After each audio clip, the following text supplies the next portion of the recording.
if one of my kids struggles, like the path has been lit for them, paved for them, they know where to come. They're not going to be like, oh, I can't call mom, I'm afraid to call mom. They know exactly who to call. And so I don't know what the future holds, but I can only pray that this is like generationally healing some stuff and hopefully steering the ship a different direction for the generations to come. And I'm grateful for the conversations that have come from it with my kids.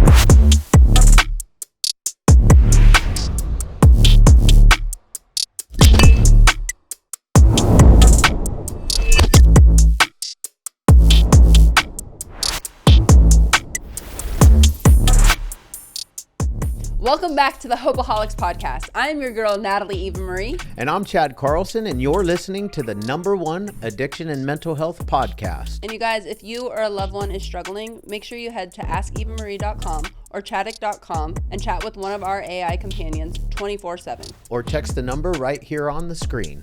Together, we are breaking the stigma around addiction and mental health. And fighting the fentanyl epidemic. Now, let's get into the episode. Oh, man. Oh, man. Oh, man.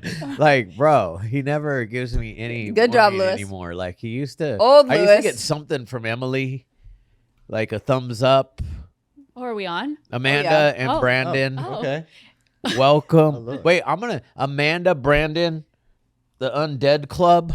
Welcome to the Hopeaholics Podcast. Well, Thank thanks you. for inviting us. I mean, I'm just going to knock it right off the bat because we're all suited and booted right now in our t-shirts. So I love gifts and thank you both very much for ours. Yeah. Chad is wearing, I would say, the staple basic tee.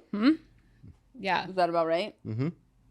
The traditional. Traditional. Got the That's sober the word. rose. There you go. Yep. And then I am yours truly wearing, this Blast. this Latina power right here. If this isn't close to home, I don't know. Yeah, I like your shirt too because I used to skateboard, and it just reminds me of like the Bones Brigade. That's That's where it came from. exactly where it came from. We watched the documentary the other night, and I was like, I'm doing something. It was literally right after I watched that documentary. So I grew up in in the Inland Empire, and skateboarding and motorcycle. Skate or die, bro. Skate or die, dude. Skate or die, dude. Die. We had a ramp in our backyard. Yeah, me too. We just came out with our first Undead Club skate deck. Nice. Oh, wow. Yeah, we should Yeah, have brought it. we should have brought Well, actually, since we're talking about the Undead Club, explain how that was birthed. That's all you.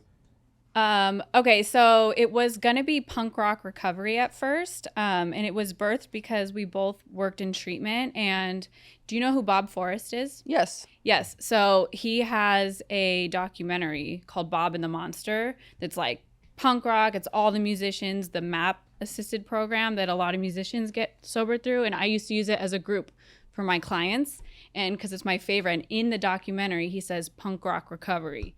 And it just struck me. And it's like the most inspiring documentary. And it's just really cool.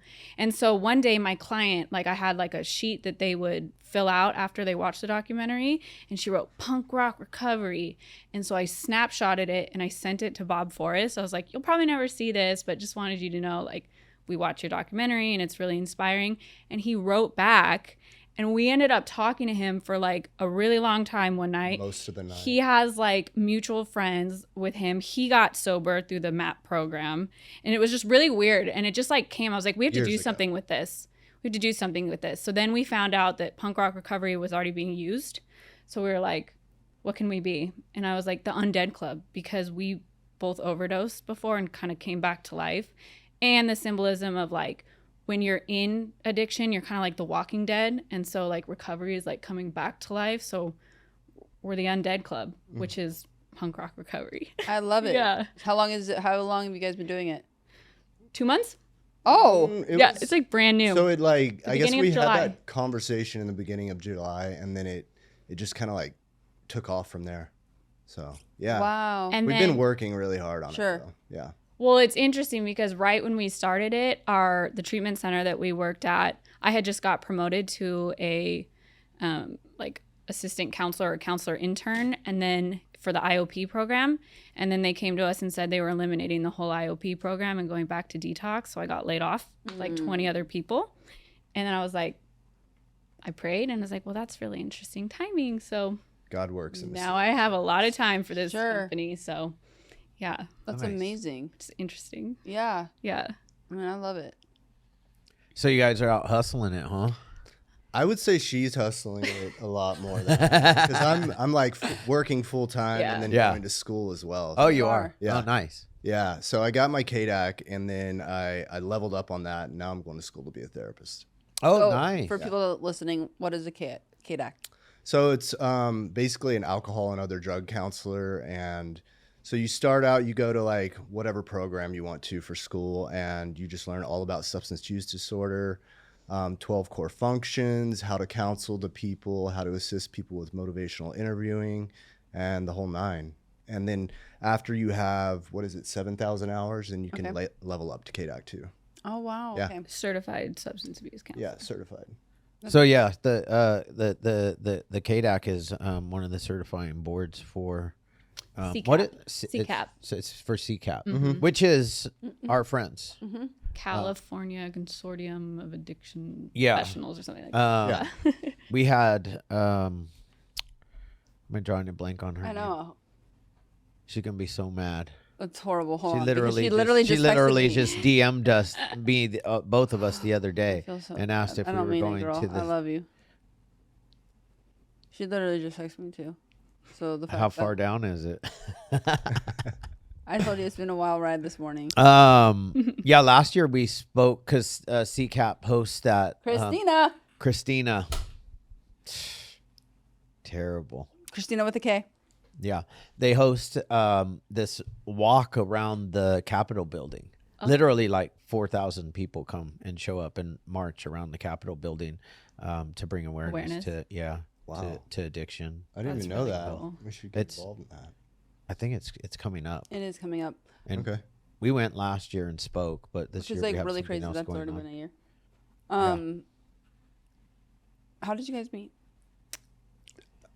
AA. Okay. So yeah. But it's a funny story. I'll let you tell it. So, man, how many years ago was that? I was probably 3 or 4 years clean and sober, and I was secretarying a meeting in AA, and she walks in, and I was like, God damn! I want one of those.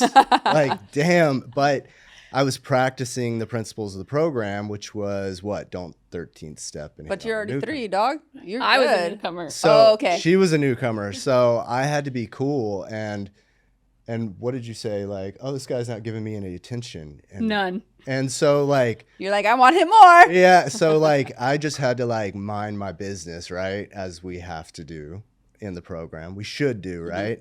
So like years later, like I saw her date other people, I dated other people, and then one day I came into work and I walk in the front door and she's like standing right there and I was like, what are you doing here? I didn't know if she was a client or if she was Sure. working. I was like, what are you doing here? She was like, I work here. And I'm like, uh-oh.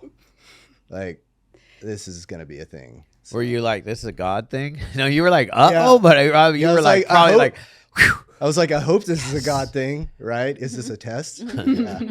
Yeah, but we So- were both dating other people, but you know, we worked at like a detox house. He was the counselor, I was his tech. So we were like working side Together. by side. And then like in the line of work, obviously it's really like emotional and personal. So we were running groups together and just watching him interact with clients, and then I think vice versa. It was just like Yeah. we couldn't help it. Like- So I broke up with who I was dating. Mm-hmm. Yeah. And then I just happened to be single. Yeah. One day I was like sitting at my desk and I'm like typing notes. She's talking about this guy she's dating and how he can't stay sober. And I'm like trying to give like not unsolicited advice, right? So I'm trying to give like the best advice without it sounding like manipulative. And then finally I was like, I'd take you on a date if we didn't work together. And I did not mean to say it. It just fell right out of my mouth. And I was like, oh crap, I just said that. And she just like looks at me and then goes back to typing. I was like, And then she didn't respond? no, she think I didn't. did. She didn't even respond. She like I was, goes like, back in to work typing mode. and I was like, oh no, what have I said? Right? And then like a week later we went out, we went to a meeting together. And then after the meeting, which was funny because her ex-boyfriend like came and like sat right beside us, which was awkward in and of itself. But after the meeting, I was like, hey, do you want to go bowling? So we like went bowling. And after that, we just haven't stopped hanging Really? out. Yeah. It's like one of those things where like we were both like, all right, we don't want to get too enmeshed. We want to make sure we have boundaries. We don't want to be codependent, but we just loved hanging out, and we never stopped hanging out. And now? So, Oh shit! Yeah. See, Oh my gosh! Congratulations, you thank guys! you. Thanks. Wow. Yeah. How long have you guys been together? Year and a half? Year and A year and a half? I was gonna say like 6 weeks. Oh, No. I was just playing though. A year It and was a like half. 3.5 weeks. Yeah. No, that was my first marriage. I was married for almost 11 years. Me With too. someone, yeah. Yeah, I was married for 3.5, but with her for 9. So Oh, so we're all the divorce club, yeah. Undead Club, and the Yes, divorce club. Yeah, for sure. Yes. I'm part of the divorce club, but I'm remarried. Yeah. They're Coming up about to on- be remarried. Coming up on 9 years. Congratulations. Yeah. And we met, and then so like Sunday will be 9 years. Congratulations. And That's amazing. we met 9 years ago and 6 weeks. Yeah. That's like my first marriage. Yeah. Yeah, we were pregnant and married within Oh, shit. within 6 months, and I was 23. Yeah. Yeah. I was definitely much older than 23 this time when I got married. My first time, I think I was like 27. I was 20. Anyways, I was having my second kid by then. Oh wow. Yeah. It's interesting like what the program or like a 12-step program does for you when it comes to relationships, right? Like being aware of your character defects, being aware of those shortcomings, being able to make a direct amends. Yeah. Like that it's such a saving grace for a relationship, especially with two people that are in recovery. Right. Yeah, like the way I handle situations and like I guess create a safe space is completely different than the way I used to handle Oh, relationships. 100%. Yeah. Oh, I used to be, this is me, take it or leave it. Yeah. And now I'm like, oh, Ego ran the show. yeah. But since we both speak the same language, and that was the thing is when I was married to my ex, like I tried to get sober. That's when I had the sober coach, and I had okay. almost a year, but he was still drinking, and I wasn't working kind of program, and it just didn't work. And I knew after that, I was like, I have to date someone in recovery. It's never going to work for me. It just won't. I think I've had such a change in who I am and the things that we care about, and, you know, the self accountability and the vulnerability and just like all of it. I was like, I have to have someone that knows what's up. Otherwise, we're going to be on two different planets. Well, I also think, and I could get a ton of flack for saying this, because I do believe in the whole, like, you know, I think that I'm a strong woman, independent woman, whatever. However, because I've had past experience of being sober, and then I've fallen off because who I was dating, they're a normie, so it had nothing to do with like them having a substance abuse problem. Right. I'm the problem. Right. However, as women, it does not mean that you're weak, but we do tend to follow our man. We tend to follow, like, or at least myself, I do like to be led. Even though on the outside I get told whatever, it seems maybe perhaps the opposite. But in my home life, that is totally what I do enjoy. And so with having even program within myself, or then you start thinking like, oh, I kind of got this, or maybe I don't have a problem, or regardless of whatever it is, if you have a man that is a normie or not a normie, and you see them, you follow their lead. So that is easy to pick up or to use, or think that you can be a normie if that's who that person next to you is. And I think that it is important to like have that self-awareness of who you pick as a partner. So like for me, my ex-husband, he did not drink. He's a normie. So he just chose not to have drugs or alcohol in the house, because why would he? He doesn't, that's not his thing. So it worked for me, because during my marriage, I was able to maintain my sobriety the entire way, because I didn't have that like initial, like, let's have a glass of wine with dinner or something like that, where it looks like a little bit more normalized, as opposed to like the dramatic scenes of drug addiction, you know? So like going forward, I already know like whoever I date, not saying I'll never say never, because I've done that in the past, and my nevers always turn into one Surprise. time. Yeah, Yeah. exactly. Maybe I'll try this. Yeah. But it is in the forefront, because now, you know, I can go out and date again, where I'm conscious of the fact that I wouldn't want to have or date somebody that drinks. Yeah. I Just get for my that own, makes you know sense. what I'm saying? Yeah, I hear you. I literally could not do it because alcohol was my big thing. Like I identify now as both because I found out if you get rid of one and try another, the way my brain is wired, it'll just go to in excess. But for most of the time, I identified fully as an alcoholic because it was normalized. My ex is a big drinker, and I just, like you said, like you kind of lead, and if the person closest to you co-signs, it's Totally would be so easy for me to just be like, well, this is whose opinion matters, and if they don't care, I just know as a personal boundary it could never ever work for me. And then not only just the sobriety aspect, the spiritual aspect. I was a former atheist and was married to an atheist and had a 10-year relationship without God center, and I knew once I found my faith and my walk with Jesus and the whole nine, I knew I also needed someone who had that first and foremost. I think even before like substances, I mean, they're both pretty important, but I had to have a God-centered relationship because, now when we like in an argument, we, instead of pointing fingers, we pray. It's like we realize like maybe we're under attack or, we come together and we go to something bigger than us. Yeah. And that I think makes all the difference. And I just knew that and seeing him, I knew who he was just because he was the secretary of my meeting. And then I saw him as a counselor and I knew what he was about. And I think the values have to match. That's for sure. That is like so well said. I think the 1 and 2 is exactly kind of because if you don't have those, like what do you really have? Then you are two individuals trying to like steer the ship, and we all know that's never good. And your ego and you think like you said, run the ship and I got that Puerto Rican side and Oh, does she? Oh yeah. like so I need a Yep. yeah. What's your nationalities? Mostly Czechoslovakian. Yeah. Okay. You wouldn't guess it. Yeah. I Where are wouldn't. you from, babe? So I'm from Texas. Yeah. Oh, wait, so what part? Texas boy. Southeast Texas, near it's a little town. It has like 2 red lights. It's called Buna, Okay. and it's near a city called Beaumont. So Beaumont. Beaumont. Well, I know Beaumont, California, but I don't know if I know Beaumont, Texas. It's a little bit different than Beaumont, California.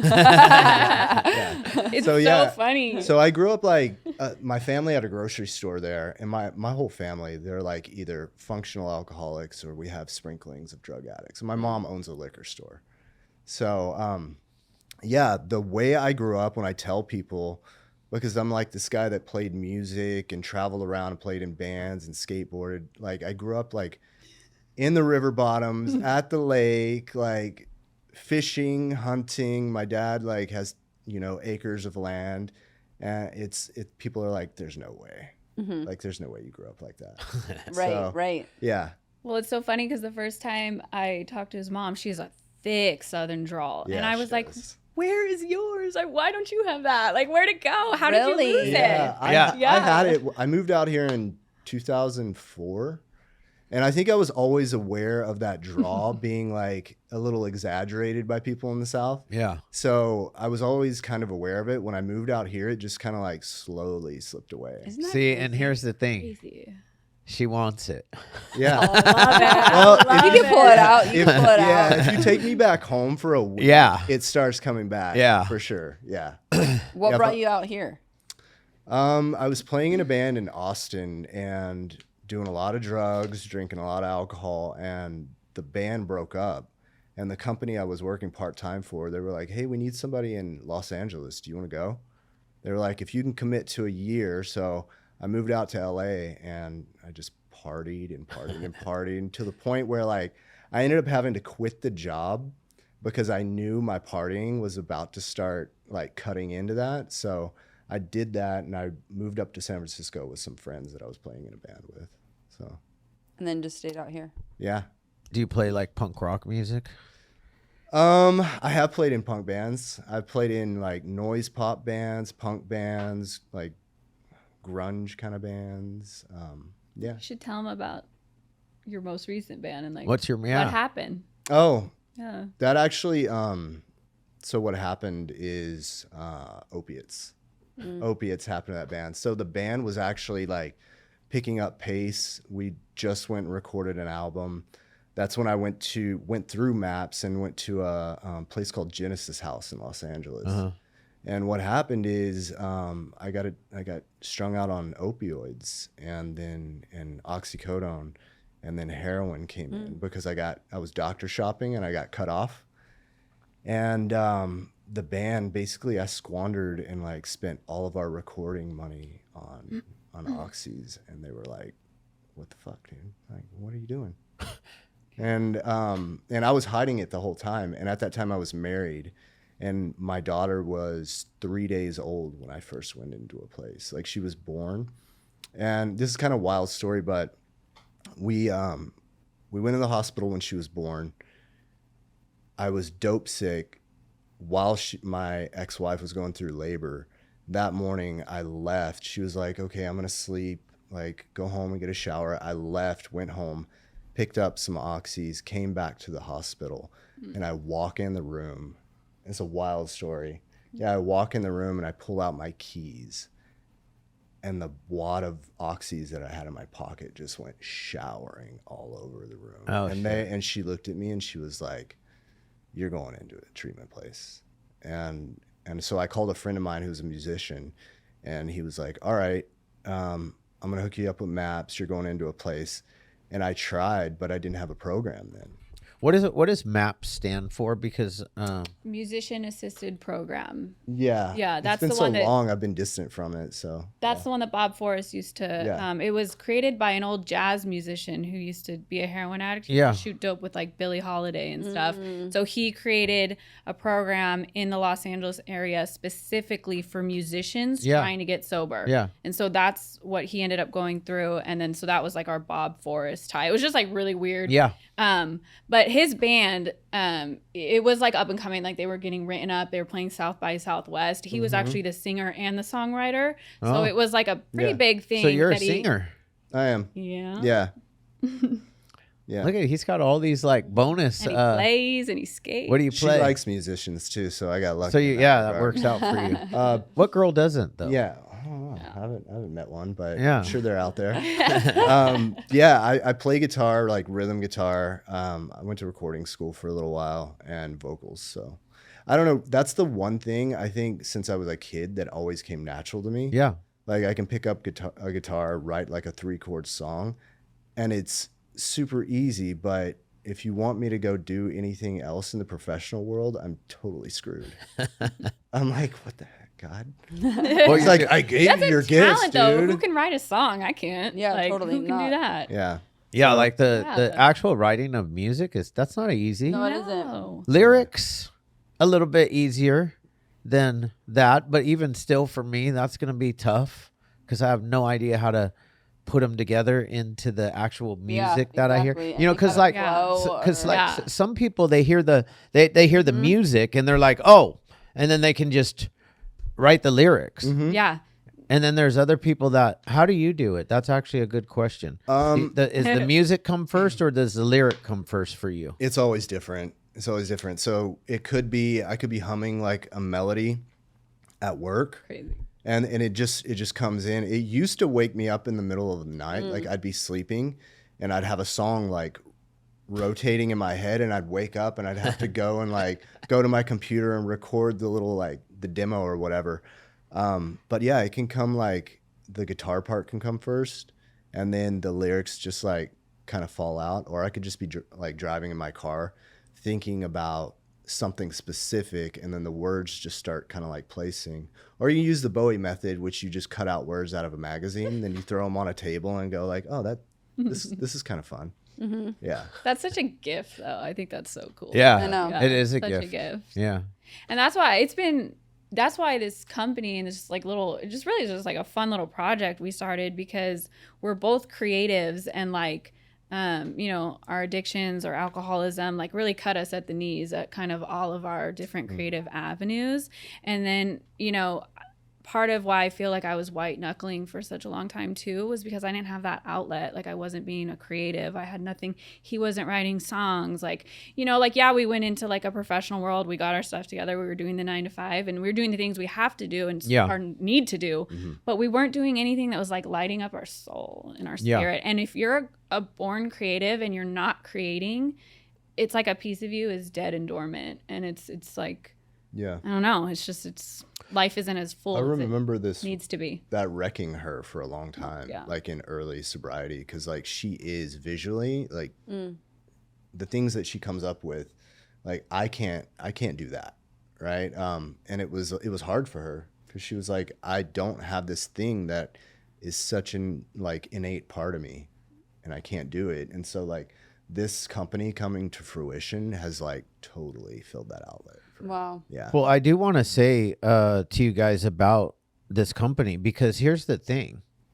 There has never been a better time to get into recovery-based apparel because it is like what everybody wants right now. Like, I mean, we get like DMs about like, oh, where did you get that? Or where'd you get that? And usually it's just like somebody brought us some swag, and half the time I don't even remember where it's from. But like for you guys, this and yours is unique and cool, and it's a vibe. Thanks. And I think it's going to do really, really well, and it's a really good time for it. That's awesome. So thanks, man. Because there's bad times for stuff. Like I tried to do an energy drink company right when energy drink companies were they were like blown. They had blown up already. There was thousands of them. But I thought, man, I go to meetings because I'm gonna go back. This is like it's like 2006, maybe it's 2008.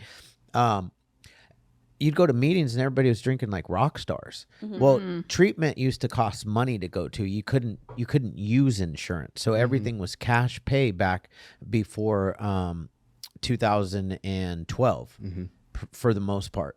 And I wanted to create an energy drink because I go to meetings, everybody had rock stars. I was like, dude, we could sell energy drinks and give a portion of the profits back to help people get into treatment. And that was my thought behind it. And I mean, I went out, I actually fucking did it. I like same place that Monster gets their shit done. And like, I mean, Monster does it themselves now, but back in the day, I put together this bomb ass and I called it Detox. Oh, I love that. I do too. Yeah. And the logo was dope, and I get it into stores, and Monster was pretty big already by then. And no offense, Monster and Natalie Eva Marie, who is sponsored by Monster Energy. We have your stuff here, and we love it today. But they were so big, they could come into the store and be like, why is that on your shelf right there? And they would go, take that stuff off your shelf, and here's 10 to 20 free cases to a liquor store, right? Bummer. Yeah. Bummer. I didn't do well. But you tried. I tried my hardest. Have you thought about like bringing it back out? If I were to bring something back out, I don't know that it's very expensive to do cans like that. Yeah. And to ship them and get them to where they need to go is not cheap. No. Yeah. And so you're like minimum order on something like that is 175,000 cans, which fills up a whole entire warehouse. Yeah. Because it's pallets on top of pallets, and it's crazy. Yeah. So I would rather bring something back in the realm of maybe even something you can mix into your water that you already have. Yeah. Kind of like the little Celsius packets. Or Yeah. like hydration. Hydration would be great of some sort. That would be much easier to do, much easier to ship, much easier Smaller. Yeah. Yeah. Well, that makes me happy to hear because it's something that's like a sentiment that I always was sharing with like my clients. I was like, if ever was a time to get sober and like for sobriety to be cool, it's now. Like before it was kind of like, I mean, it's still stigmatized, but it was way stigmatized. Sure. Like your only options were coffee, water, and O'Doul's. Like now they have mocktail bar. I mean, like the sobriety industry is like booming right now, and they have dry bars, and they have, you know, all the, like, a lot of celebrities are open about it, and people that people look up to they're talking about it. They're not hiding in the closet anymore. So I was like, honestly, if there was ever a time, like, this is the coolest time, especially as you're like, if you're young, and like, it's just not what it was 20, 30, 40 years ago. It's not what it was when I was getting sober. Yeah. The first time I walked into the rooms of Narcotics Anonymous was December 28th of 1996. Woo. 1996, people. I was just getting started, man. Yeah. Well, Yeah. you know. Way to rub it in. No, I'm just saying you got it a lot earlier than I did. I'm a lot older than you are. Nah. Yeah. I bet not much. 51. 44. No, you're getting up there, but Yeah. Look at this do you grade, see bro. we can fix it. We can fix all that if you want. But Comb this The stuff little, in. little Yeah. hair dye. yeah, just for men, just That's because mine's actually white, bro. Mine's white. Yeah, You white. would never know. Look at that. Yeah. Because he's always like, Um, oh, this beard. It's looking like, I'm like, it's like a tan Santa Claus vibe. So I did mine I let mine be white for a while. Like even I think when she first got here, it was white, and then our other old co-host kept telling me do this, and I was like, but I would feel so weird to walk in with a white beard and the next day it's brown. That's how I felt. And so I went out and got me a box, right? And what I did was I would put it on for like, cause it's only 5 minutes for Just for Men, right? So I'd put it on for like a minute, and then I'd run into the shower and get it all off. And then, It's like a little. over a 2-week period, it went from gray to brown, and not one freaking person in my office noticed that this was happening. Not one. I love this. Dude, we should try it just for funsies. Let's just see. All right. You all probably right. will love it. Yeah. You'll have to. Yours you'll is have to easy. tell him what it is. Yours Yeah, is easy because you have like black hair, so yours Yeah. is easy.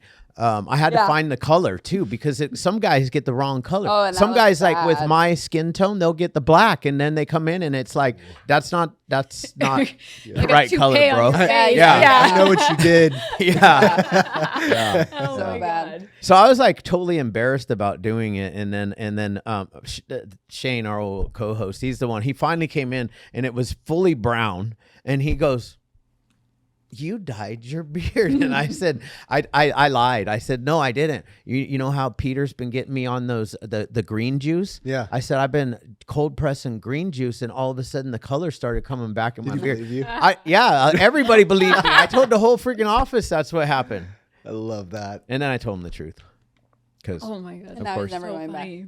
I can't. No. No. You probably love that because that's all you talk about is the gray in your beard. Yeah, but he then just you have the gray on my head too, so it's not as bad though. You have hair. I don't have hair. I do, but I'm fighting that battle right now. Just shave the man. motherfucker. He's like, am I Let's gonna do go to it. Mexico That's and what I get told plugs? her. Are you, huh? He's How do like, you I feel should go to about a bald Mexico. man? Not No, me, just him. She's like, As a I like bald hair. man. I like hair. And So so, she I was gonna like, make all you- right, this is my last hurrah at like growing my hair out. So like, all right, this is the last time I'm gonna do it. I'm just gonna let it get long. Yeah. If it looks horrible, which I'm sure it will. Yeah. Yeah, because I have like the patch that's coming in. Oh yeah. Yeah, then it's going. Yeah, it's going. Yeah, we're not combing it over. Yeah. Yeah, no. yeah, right. She right. saw a picture of me with like my head like buzzed, and she was like, "Is that my future?" I'm like, "You're damn straight." You sound so Like mean. for sure. What I would do is, so she likes hair. Just I grow the think beard a some little bit people rock longer, Bald and then head. bald it, Yeah. and then you got tattoos already, so slap one on the neck right there. Those That's are right. those are sexy. That's right. Just one right there. You know, something that she really likes to look at. Well, he was like Can shaving. you keep selling this to her? Yeah, I Because it will. would be really I easy will- for I me will. to just shave my head. I will tell you. I will tell you. It's so the first time shaving your head, it feels really weird, but because your head is so white when you first do it, so it takes like 2-3 days. You got to get out in the sun. tan. You got to get the tan going. Yeah, it's a whole thing. And then I will tell you guys right now, it is harder to be bald than a man with hair because I don't get to wake up and look like this. I have to shave it every other day because if I don't, Oh, yeah. you will see the little stubble and that the spots where I don't have hair. Yeah. I had a friend that had one of those the shavers that you just like. Yeah, and he would bring it to work every day and just go in the bathroom and just like I'm like, oh, bro. Do you lotion it? Do you yeah. moisturize? You gotta moisturize it, right? You have You have to to. keep Yeah. it like smooth and moisturized. Oh yeah, it's you want to. I put some shea butter on there. That's right. Right. Well, when you're ready, I'm babe, coming he's to you gonna for walk the you tips. through it. I've been Yeah. doing it. I've been doing it for You're like good. Gonna so walk I'm me 50. through it. I'm 51. I've been doing bicking it since I was 25. Oh, it's been a minute. Long time. It's gonna be my bald head sponsor. Yeah. There you There go. we Yeah. go. I can There help we you. I can get go. you the right razors, Yeah. the good shaving cream. Yeah, I like that you mentioned the beard though, because he was more clean shaven. I've like encouraged the growth, but that's why he's freaking out about the white. But no bald head and bald face. That's my only. We gotta have one or the other. No. So you gotta Yeah, keep you the got beard. So get the beard. You gotta get the beard. Beards are. I like. Yeah. I love. Yeah. The beard. Me too. Your beard's and you got a nice beard, man. Yeah, it's growing thick now. Good. Yeah. It looks It's good. past the itchy age. or Oh, I age. can't Oh, stand that. Yeah. There ends up being one more though. One more, at least for me. I got another itchy face. Not right now. It's good now. Threw some conditioner on it Yeah. 2 days ago. Yeah, you got to shampoo it and condition it for sure. And then, like, after you shower, like, throw some lotion in there, too. Yeah. Oh, I Yeah. lotioned it this morning. I have beard lotion. Yeah. I have lotion I'm for my I'm beard. hanging out with you Yeah. more, for sure. I like You're this gonna guy. teach him your way. This Oh is my kind of God. cool because, like, you know, we don't often get, Yeah. you know, couples on and a dude that I can relate with about and talk Yeah. beard. Being bald and beard. Both Yeah. skaters. Yeah, Skaters. I'm going bald. You are bald. Yeah. Both Yeah. beardos. Yeah, beardos. Your beard is weird. Isn't that the song with that one that MGK dissed Eminem? Oh. Your beard is weird. What is your sobriety date? Huh? What's your sobriety date? Reeling us back in. April 23rd, 2018. Okay. Yeah. Nice. So it's interesting. I went into a place. I was actually homeless before wow. and that was not how I was raised, right? And so I ended up homeless in Colton, California. Colton, that's where I grew Colton, up. bro. I was going Imagine to being in the bushes. yeah. in What were you Colton? doing up over there in that hood? So that's where my methadone clinic was. Oh, right? wow. So like when I became homeless, I needed to be in close proximity to the place that I needed to go get my dose every day. Colton is So dangerous. it's rough. It's rough. When I tell people I was homeless there, they're like, "You're lucky. yeah. You're so blessed that you're still alive." Oh, Yeah. wow. Yeah. I mean, there was a moment that, I got jumped and almost got shot one night. So that was Yeah. wild. But yeah, that's Colton. Yeah. for you. Yeah. Wow. I But worked yeah. inside a building in Colton, and that was scary. I can't imagine just being out in the elements. Willy-nilly there. in Yeah, no, just Colton? willy nilly in the bushes out there. Yeah. I mean, that's what addiction does. Yeah. It That's what does. brings us. Yeah. And like I had everything I wanted and needed growing up, right? And then I got married into a family that was well off and I was doing well. It's just addiction. I feel like I traded every good thing and everything I love for the drug or the bottle, right? Yeah. Yeah. That's And what we do. it's wild, man. I mean, I was like on the other day, yesterday, I think. Isn't it crazy what we will do and how much pain we'll Yeah. continue to inflict on ourselves It is. to stay high? It's the insanity of it. Yeah. Like we can finally come to see that it's insane, right? But imagine if you were a bystander that is a normie that has that cannot fathom the Yeah. obsession, Yeah. cannot Not at fathom all. it, and they have to sit there and watch us. Yeah. That's the tough Well, part. see, that's It's like the other the part too. jaywalker, Is we right? we Yeah. forget that we also are inflicting pain on those people. Yes. That's how selfish our actual disease is. Yeah. And what's crazy about it is deep down we know we're hurting others. And I don't know if you guys are like me exactly, but when I hurt somebody else, it hurts me way more. Yeah. Like the pain that if I'm causing others pain, I can't handle that pain. That's the pain that I get loaded over. Mm-hmm. The pain of me inflicting pain on myself, That one. that's fine. But Whatever. the- Yeah, but, that's but, how I but was. when I hurt you Yeah. and I love you, it's like Yeah. fuck. Yeah. That's the like the mounting pile of shame, right? Yeah. And it like demolishes my self-worth, demolishes my self-esteem, demolishes my self-perception.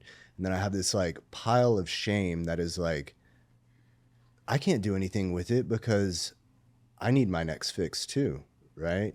And then, you know, the cycle just continues. Yeah. What was the last like rock bottom that actually made you go ahead and give this a whirl? So after a handful of times of trying to get clean, like I said, I ended up on the streets and I was in Colton. And one night, it was kind of a few things that happened.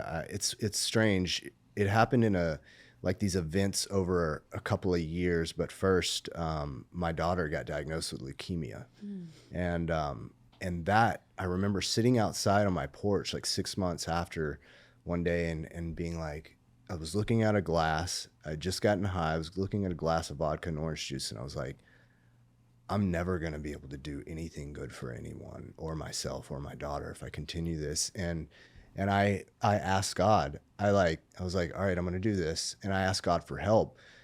And a couple of like horrible things had to happen. And I ended up on the streets, and I was like going in this cycle, in this circle in Colton, California. And I found myself like sitting in some bushes one day, and I was like, what has my life come to? Like, no one is here. I have no friends. I have no family. I have no money. My health is like, I'm going to die. Right. And I asked my counselor at the methadone clinic, I was like, hey, I heard there's this program, there's this grant that people can get into treatment that are homeless. It was like, is there any hope? And so like I had to wait a few weeks, and they finally came to me and they were like, we can get you in if you're ready. And I was like, get me off the streets, dude. Nice. You know? Yeah. I mean, like when you almost die and you have overdose and you've had organ failure and all of these things over and over and over, and you finally have that breaking point, that moment of clarity, I think that's what we need. Yeah. You know, we need that point. So that's essentially what happened. Yeah. Yeah. And what about you? So after my divorce, so I was, like I had mentioned, like trying to stay sober. And at this point, it was just alcohol. Like wasn't doing drugs with the kids or anything. And had anybody brought up to you at this point that like you have a problem? So right before I was sober for almost a year in my marriage. And then it was our 10-year anniversary. We went to Joshua Tree, and I decided to drink for our anniversary. And like I said, he's a drinker, so had the permission, the co-signer. Sure. And within 4 months of being back, it was like bad again. I was blacking out. Blacking out was my thing. I was not an everyday drinker. I was a binge drinker, blackout drinker. Yeah. And it just was getting scarier and scarier.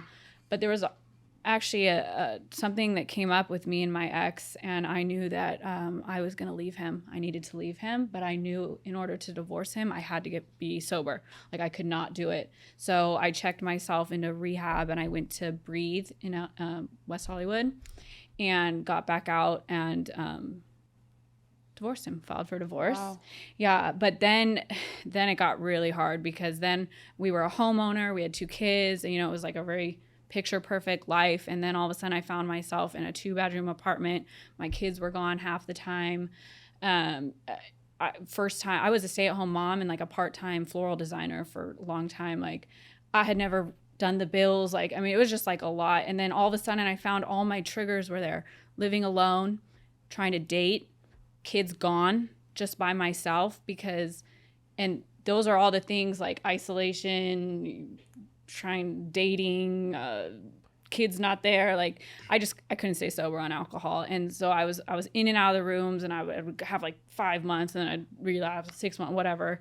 And actually met some people in the program that did psychedelic healing. And they were like, and I, was sold on this idea that I could heal, because I have a lot of childhood trauma, a lot of trauma from that marriage. And I was like, this is why I can't stay sober. I have to heal this trauma.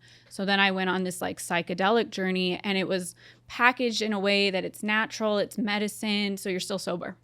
You're actually still sober if you're doing shrooms. If you're smoking weed all the time, you can still be sober.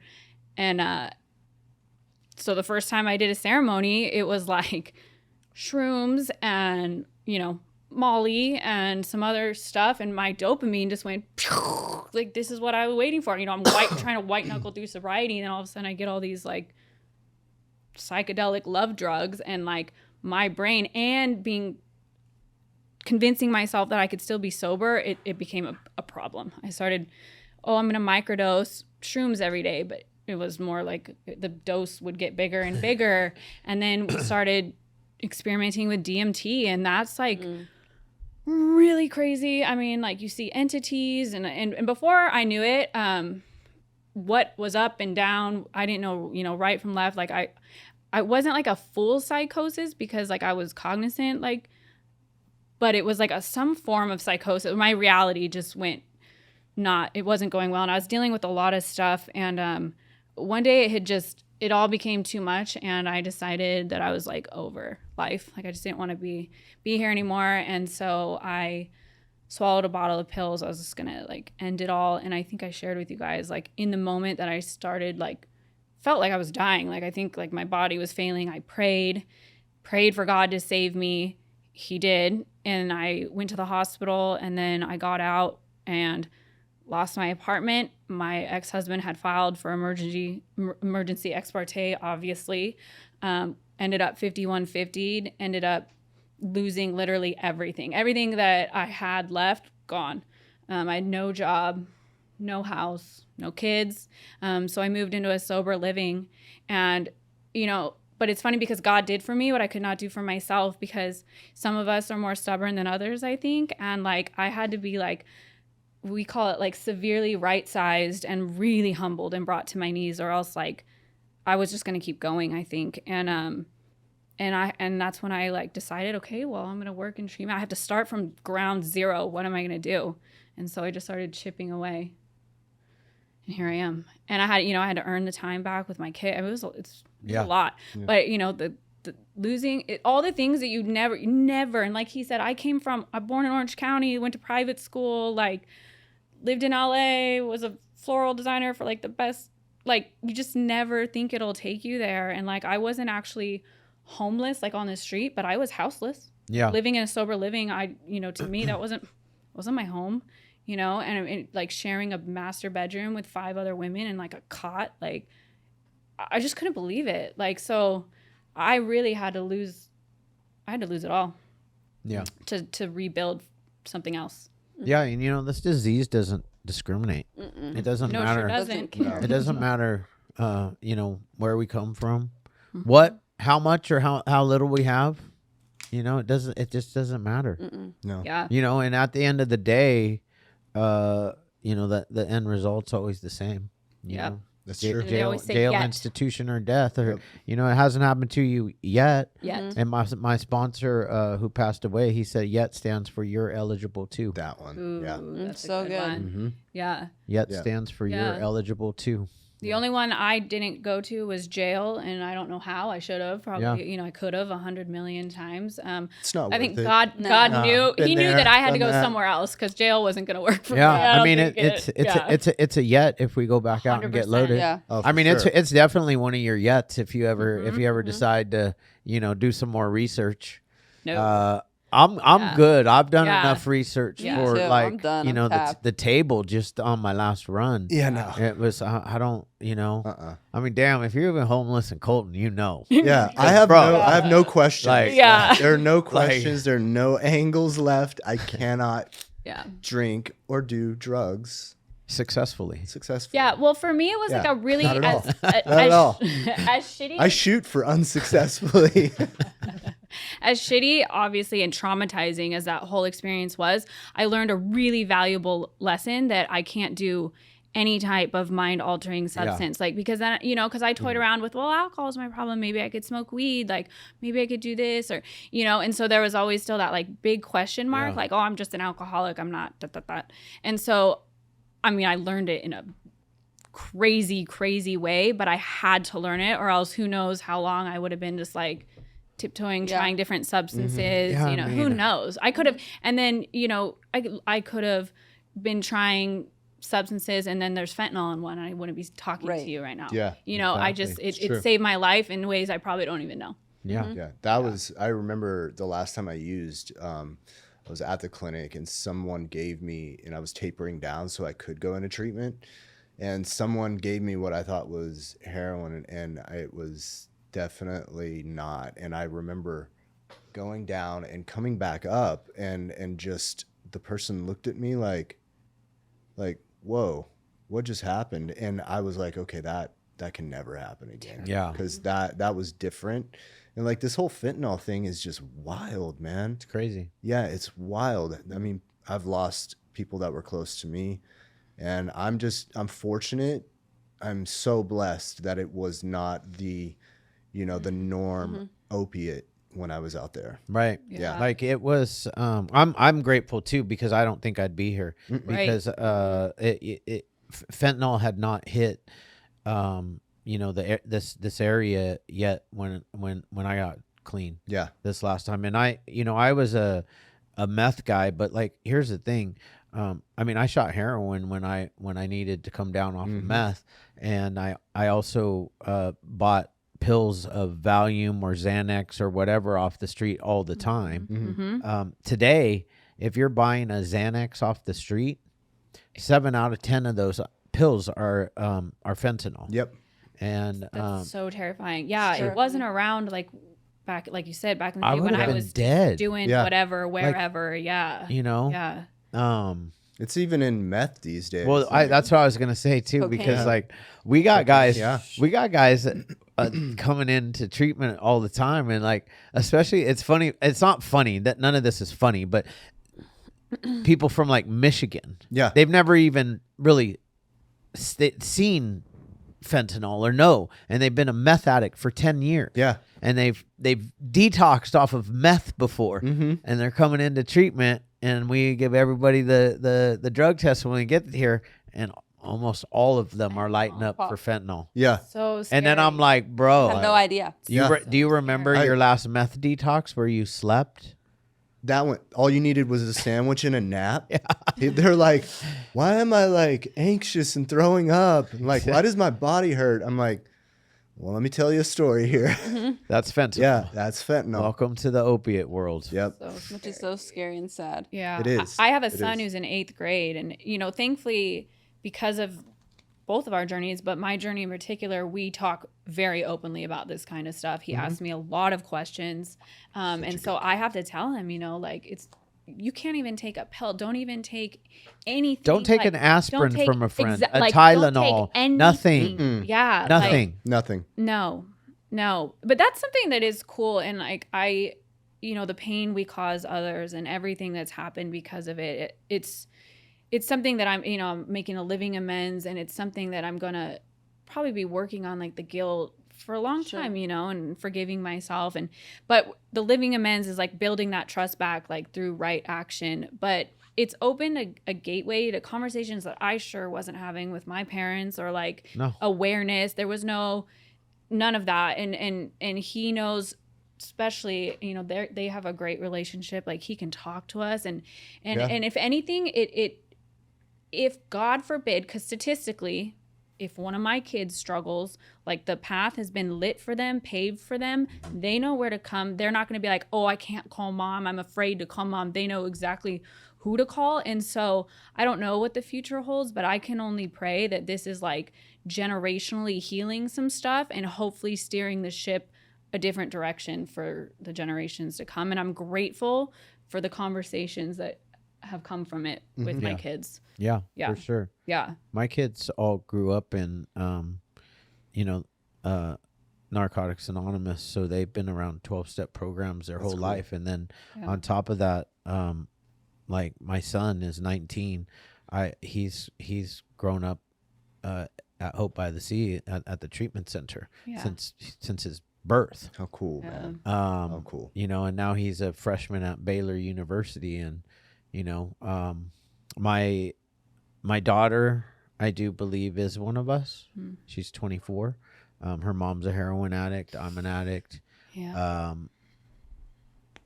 She's the one that also found Justin dead from fentanyl, and the reason why this podcast exists. Man. And she's she's sober today. So amazing. That's amazing. And what an example you are to her. and works for me. So, That's even which better. like I'm gonna be honest, like if you would have told me even when after Justin died, that she would ever work for me, the answer would be no. Yeah. She went after Justin died. She went out and figured out how to live on her own, and she lived on her own as an alcoholic. Yeah. And supported herself, and but when the pain gets enough, we reach out for help.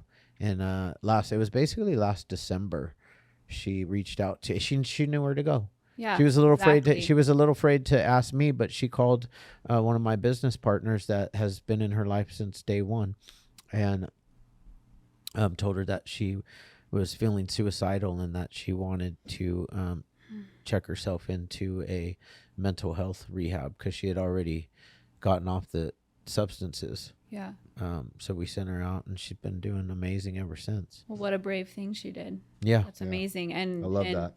I mean, you've literally shown her that is strength and not weakness. Yeah. And some of the strongest people I know are the ones that ask for help, that first can look at themselves and say something ain't right. Yeah. And like own that, be self-aware, and then raise that hand and ask for help. I mean, that takes all the strength in the world. So good for her. I agree. And thank you for sharing that, because that gives me hope with my kids. They're 10 and 13.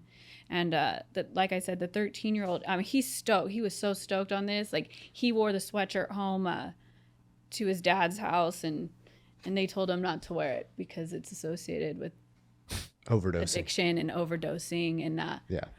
made him feel ashamed of it. And so, but if anything, it just lit my fire even more, because in my mind, it's like, okay, they watched my downfall. You better believe they're going to watch me rise, watch me heal, and be unashamed about that part of it. I'd use that. I'd use that as motivation. Oh, she's. I'm like really totally like on. sick, I already created sick like some art. that. Yeah. Yeah, for sure. Like No. use that like. Yeah. Watch, Yeah. you just said watch me rise. Like Yeah. watch me rise. Yeah. Yeah. And it's That's like, a shirt. Yeah. it just fueled me phoenix. even Yeah, harder, for sure. because the stigma, the shame. Well, that's the problem. It's That's like- you're part of the problem. Yeah, Yeah. like And you don't even know it. Yeah, that going is back- like going back on what you guys were just talking about your kids and the fact that Aurora was able to make that phone call and have that comfortability because of why? Because of the conversations, because she's seen not her own dad in the program, but her own dad fall and get back up. Because That that's what part. happens too, is that this isn't like a cakewalk. No. We mess up. Sometimes we don't get it right, Yeah. and that like relapse and stuff does not have to be a part of your journey. But however, when it does, it doesn't matter, because you persevere and you get back up. You extend the hand. You know who to call. You know who to reach for, because we don't do this alone. We feel like we're alone, but we're never alone, because all of us share the same exact pain. Yeah. We all have different stories. We all have different journeys to get into the rooms and to be where we are. But it's being comfortable to come on a podcast or have a social media or have a apparel line that is proud of recovery. Exactly. Because at one point in time, it was stigmatized. It still is, but not nearly as like when Right. we were trying to get sober. You didn't really Yeah. see too many people talking about it, and it was kind of like a hush type thing. But now so many people are, even people that are normies that just don't drink and use because they want to live a healthier lifestyle. You see those people coming out and starting talking about like, not drinking alcohol or not going to the club or not partying on the weekends. That's cool. Yeah. You don't Yeah. have to at all, and you can still be successful and the life of a party or fun, because sobriety doesn't have to look like what I had envisioned, like old and dusty. And That's why we wanted Did to you see do her this. at Costco on I Wednesday? do see the It was Costco videos. fucking ridiculous. Like it's fun. That's Yeah. fun. It is. Yeah. You know, like we want to make it fun and cool too. We want to be part of that. Right. Yeah. yeah, it is. Yeah. It is like this shit is cool. Yeah. We are not a glum We're lot. not even Not at close. all. And We're the not- Undead we're- Club we're- No. is like, that makes sense to me, because Yeah. even in your addiction or even actually in your recovery, if you are not working a program, I am still a dead walking feel person. dead, right? Yes. A Yeah. walking And I'm not dead. any type of, I'm not Well, here's utilizing the- any type of thing that God Yeah. gave me. Yeah. The other part is like how many people that are normies. Let's do this part. Normies, right? Right. Because Right. What people really is what? Yeah. Yeah, for right. real, because so many of those people that we call normies are on Xanax protocols from their doctors.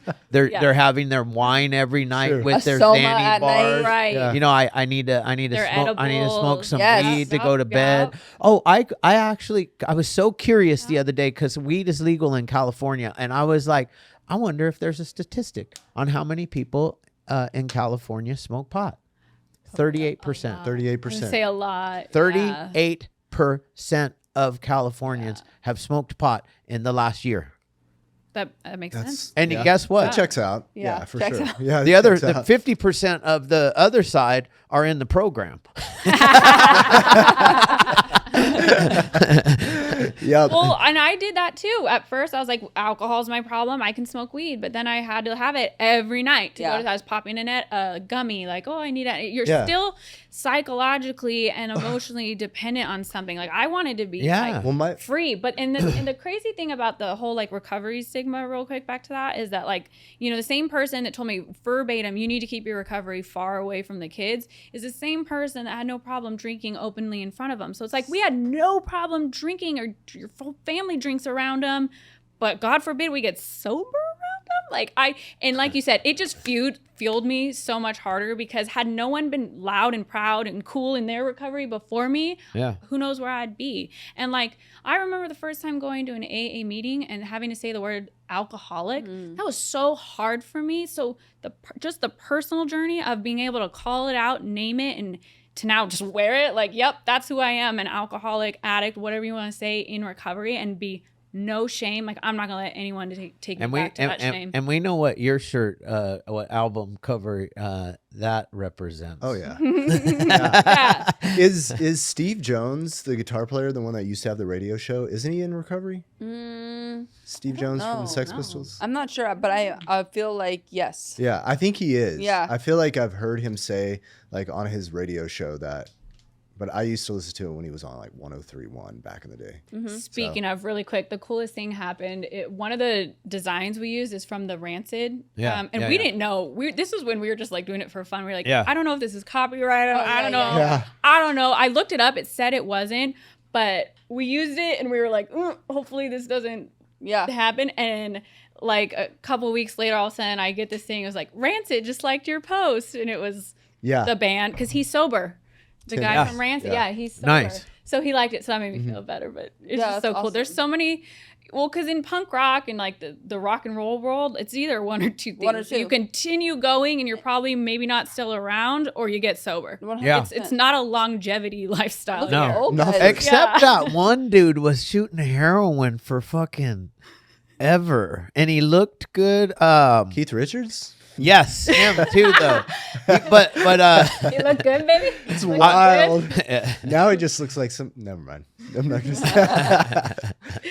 But you do. You have like the older guys, like you had all in that like really Aerosmith era days. Yeah. You know, you Yeah. had him, Steven Tyler, obviously. I think he's still sober, but he's had his wild journey. Yeah.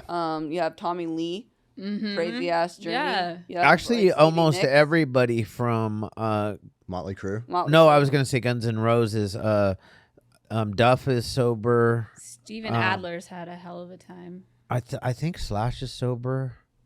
I don't know. When I was, that's wild. I don't know if he is, but I know when I was living in that Genesis house, it was right around the time Velvet Revolver was starting to form. Yeah. And so there were a lot of musicians in there. We're sitting in the garage and there's like this booth, like a wooden booth. I was like, what is that? It looks like a vocal booth.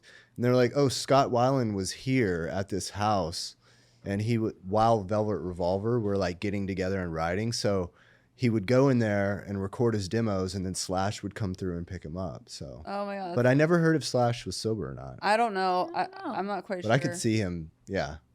Yeah. But we're in good company. That's why we wanted to do something with the, like, music and art like, and have that, skate like, culture. edge and vibe. Yes, because yes. it's Well, it really actually, I mean, what you guys are doing kind of stands out, because a lot of just the recovery community in itself, especially, you know, up here in Orange County, this stuff should freaking fly off the shelves. we're gonna because- have them make our shirts. Yeah, because it's like Let us know. Yeah. it's this has always been like the punk rock scene throughout Orange County, Yeah.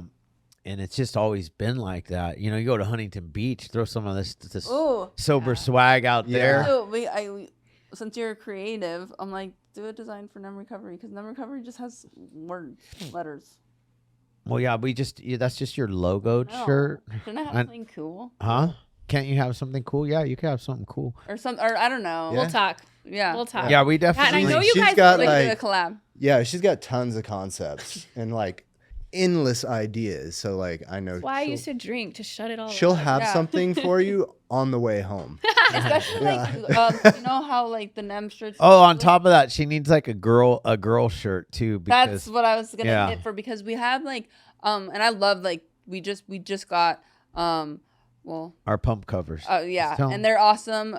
It's our old logo, but anyways. You were talking about them on the meeting. Yes. Yeah, on So the Tuesday. NEM one is cool. It's a pump cover, but it's more so pertaining to like guys.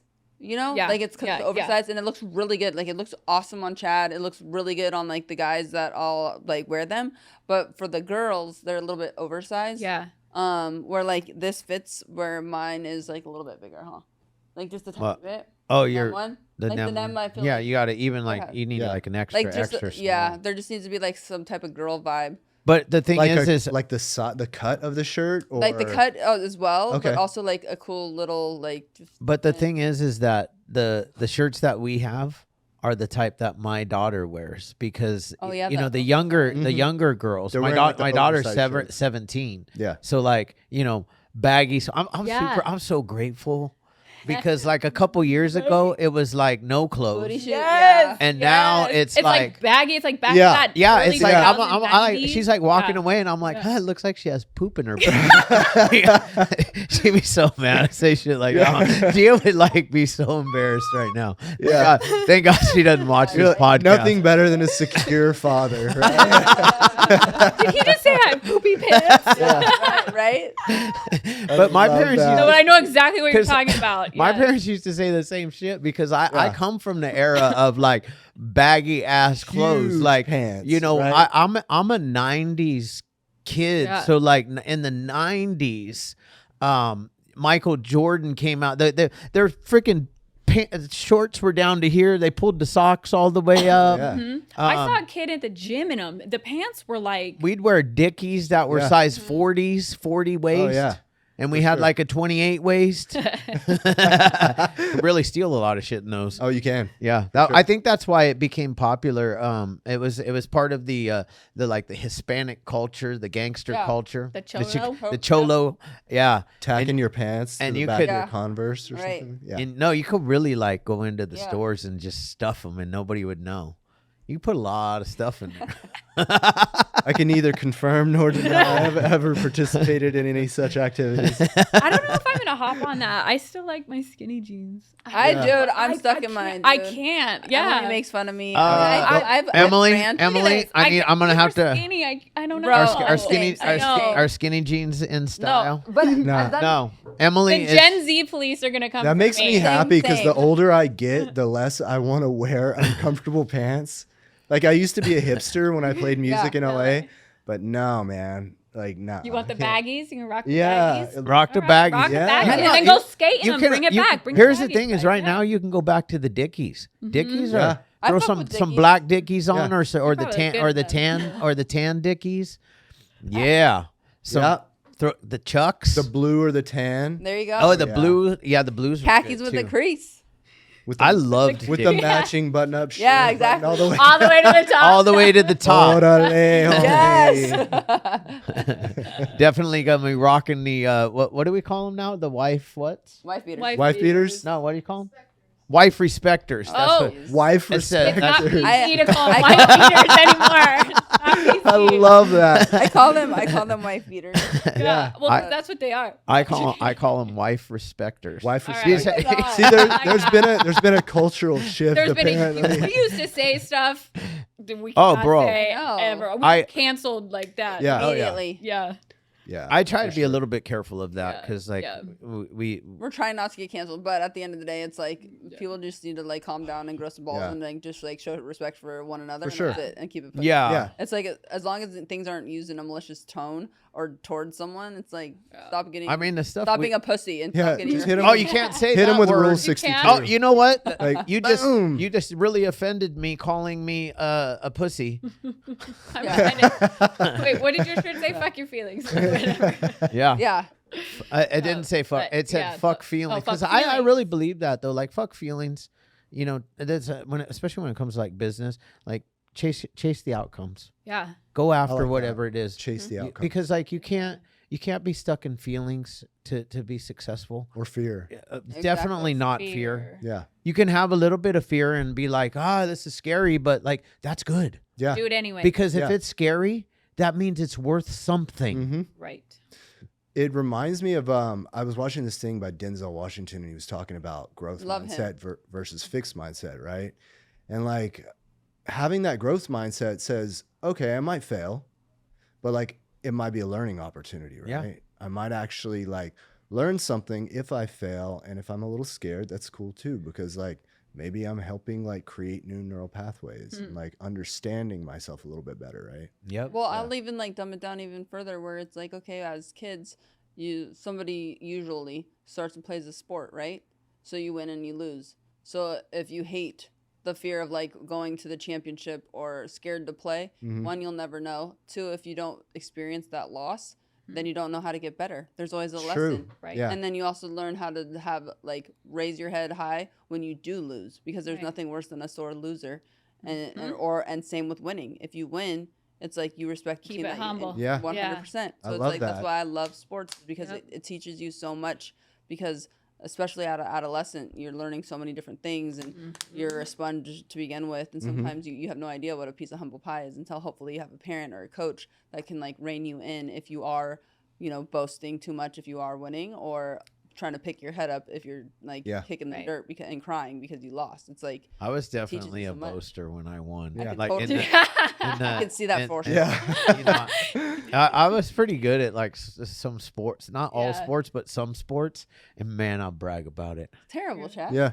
I would. Yeah. Yeah. I was a Yeah. big sports girl. I like that though. You It's know? like we need to have like the greatest gift I've ever been given is humility. Yes. Like honestly, like I was given a lot of things throughout my life, and I didn't appreciate them until I was given a thunderous Yeah. smack in the face gift of humility, right? Yeah.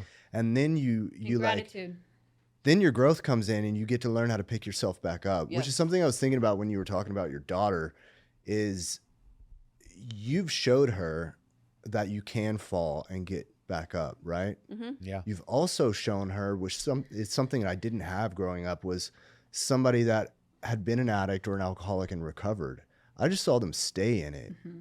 You showed her, and we're all showing people that you don't have to stay in this, and that I understand you, right?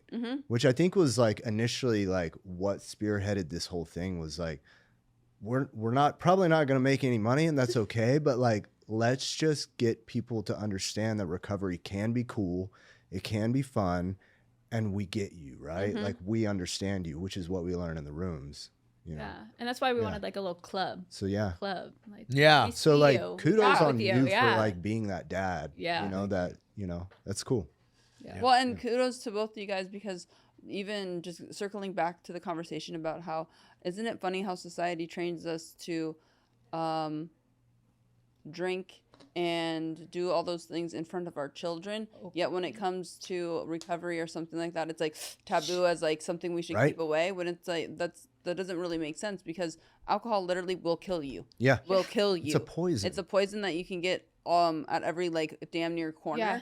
and it is something that can actually shut your entire system down. So that's okay to glamorize, but then you want to throw in, say, a spiritual something, or whether it's church or anything like that, in a positive manner, and then also combine with sobriety, and you want to like do that behind closed doors. That makes no sense. Yeah. Yeah. Well, it's, you know what's the reason why though is because they actually don't know what it looks like behind those closed doors, because those doors have been closed all the way up until just a 3 years ago, and they were they've just barely been getting We're open. cracking Now, them I mean, now this Yeah. motherfucking door We're is wide stomping open. it no, through. we're kicking Yeah. it down. Wide. We're like, bro, we recover out loud. Yeah. Yeah. This is what the people inside the rooms of 12-step meetings look like. Yeah. This is who Yes. we are. It's Yes. not what you thought. Mm-hmm. We're regular human beings just like you. Yeah. And you know what? We're doing something better with our lives. Yeah. And see, the thing is, I do understand it though, because the door was so closed. They're like, you know, a husband or a wife would be like, I don't want you bringing my kids, our kids, but they always say my kids, They always around say that. those people. Those people. Because they don't Yeah. know who those people are. Yeah. If they knew who those people were, they would have a different understanding. And that's what we're doing now, is we're showing them. Right. You Right. know, and we're not violating, just so the world is clear, and I say this every once in a while on the podcast, we're not violating the traditions of Alcoholics Anonymous. No. Because I'm not sitting up here and telling you, first off, who's in the rooms. That's their job to tell you. Mm-hmm. But I'm also not telling you, I'll tell you that I work a 12-step program. Right. But I'm not up here on this microphone representing any No. of the actual anonymous program. Yeah. And you're only I'm- talking about yourself. But Right. Your you do program. have to be clear about the fact that Yeah. I'm not talking about, I'm not Advertising. advertising for them. Yeah. I'm just telling you my story. Yep. And what's working for you today Yeah. currently. Which is Yeah. what we also learned Right. Yeah. by like learning the traditions, right? We learned those traditions, we understood them, and we're like, oh, okay, this has worked for a long time. I don't want to disrespect this. Right. So I'm going to like adhere to that. Mm-hmm. But it doesn't mean that I can't tell people that openly that I am an addict and In it. alcoholic. And this is what you do. And Yes. I'm in recovery Totally. today, right? Yeah, Yeah. It doesn't. You know, like that's one of the greatest gifts I think that my sponsor gave me was we worked the 12 traditions. So I worked all 12 That's cool. traditions Yeah. as well. Well, I mean, I can't imagine somebody who's like seen a difference in me. Like, how did you do this? I'm like, Can't tell ya. yes. I don't know. Totally. Yeah. I don't know. You'll have Yeah. to figure it out for yourself. I mean, like, Exactly. you know what I mean? Like, it's like, Yeah. I want to tell them because I tried a million different Not things. giving them this lottery. Yeah. Right. Right. Oh, you'll have to figure it out for Totally. yourself like Oh I my did. God. And if we do that, then we're also violating step 12, right? After having had a spiritual awakening, it is our job Yeah. to Spread the carry, message. Spread the carry the message. message. Give Yeah. the You know? good news. Give Let the them good know. news. How- Which is Traction. what our Heavenly Father told us to 100%. do as well, right? Totally. Like go out there and little spread disciples. the good word, Yeah. right? He did. Which is so crazy that I'm doing that now. Yeah. Former But atheist. that- Former Yeah. atheist, I But you it know, I has actually it like in our that. book. Yeah. Atheist and like to the To agnostic. Yep. yeah, And so it's like it's great because to the that agnostic, is right? Mhm. Yeah. two of them, 2 chapters. Yeah. It has pertaining just specifically to individuals that have a difficult time with believing a power greater than themselves. That's why I think Yeah. like it is so well done because it's like anybody's relationship. Yeah. You maintain it however you want. You just find one, Yeah. but it's not you. And like you can sit here today being like, dude, what? This is crazy. I was married for 10 years and not even an inkling of this, and here you are today singing a different tune. Yeah. I got baptized about a year ago, and they had me like share my testimony. I shared it on the page. Like, so not only did I just like find it for myself and kind of just like do it, I'm like, here's Yeah. what I did, everybody. And just like that's wild. I mean, it's just night and day, but that's what a spiritual experience, a psychic change. I mean, Totally. it's like a profound change. We made a post the other day about how like, and it, you know, we knew it was going to ruffle some feathers, but you know, what we've been taught and what we believe is that, you know, sobriety without like the spiritual program is just white knuckling, or you're Yeah. dry Yeah. drunk, or you're this. It is. Yeah. And I was that dry drunk. I Yeah. did white knuckle so many times, and it wasn't until I had the spiritual, psychic change sufficient enough, you know, to change who I was and my attitudes on life and stuff Yeah. that it made sense. So my I spiritual, love that. Yeah, Yeah. and that so when people ask, it's really my higher power is what. sure. Yes, AA is what brought me to that, but at the end of the day, it's my spirituality. Yeah. that Well, is no, it. And no that is human working power inside you. could. Yeah, no human power could relieve me of this, right? Yeah. I've been reading. I've been going to like page 567 a lot lately. It's like a spiritual Okay, yeah. experience, and just like analyzing it. And I showed it to one of the clients the other day because he's been in and out and in and out and in and out. And he's like, I was like, our thinking will never, our will and our thinking and our best thinking will never help us maintain sobriety. I was like, it might help in a short, for a short amount of time. I was like, but check it out. It has to come from something greater than us. Mm-hmm. Yeah. It has to come from a higher power. Yeah. I mean, I will say AA got it right many, many years ago. Yeah. And like doctors, guys, y'all can stop doing the studies because like we it's not truly like a brain disease. We have a spiritual malady. Mm-hmm. And that we are so spiritually sensitive that if we don't have a power greater than ourselves in our life, then we will stuff whatever the F we can into that humongous hole that we have in our gut, chest, wherever yours is.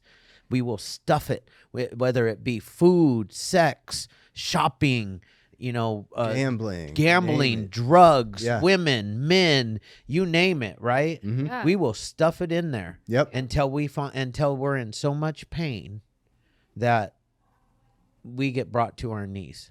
Right. Like you got brought to your knees my and you were like, I'm a atheist, and you said, God, can you help me? Yeah. Well, I had like started It's on wild, the journey. right? Okay, you had already started. I had with the- started on this journey, but yeah, throughout different little rock bottoms. Essentially, it literally to my knees, on my knees, in treatment in West Hollywood, crying out to a God that I denied. Yeah. And I used to get into like debates with people about God and science and why it was just hullabaloo. And I mean, it was I went Hullabaloo? hullabaloo. Like I would debate you, and I loved it, and I loved debating people because I was a brat. Like I was like, and I was arrogant and egotistical and spiritually asleep. Yeah. Yeah. It's nice to see that. Thanks. So I grew up with God, so like he was always there. For since birth for me. I walked away a few times and was like, nah, it's bullshit.